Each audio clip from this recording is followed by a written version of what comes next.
I'm a storyteller, and I would like to tell you a few personal stories about what I like to call the danger of the single story.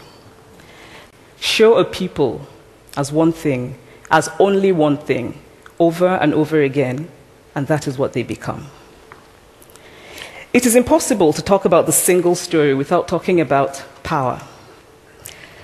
There is a word, an Igbo word, that I think about whenever I think about the power structures of the world, and it is nkali.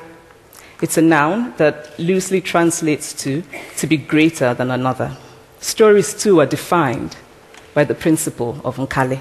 How they are told, who tells them, when they are told, how many stories are told, are really dependent on power.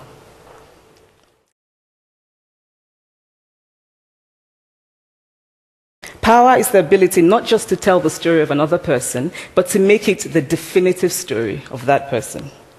The Palestinian poet Mourid Barghouti writes that if you want to dispossess a people, the simplest way to do it is to tell their story and to start with secondly.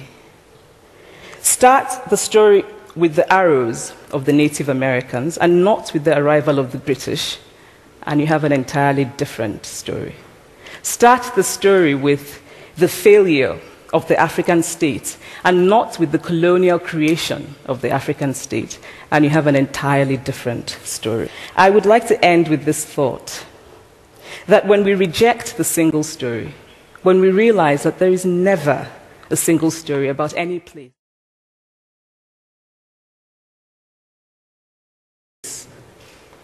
we regain a kind of paradise. Thank you.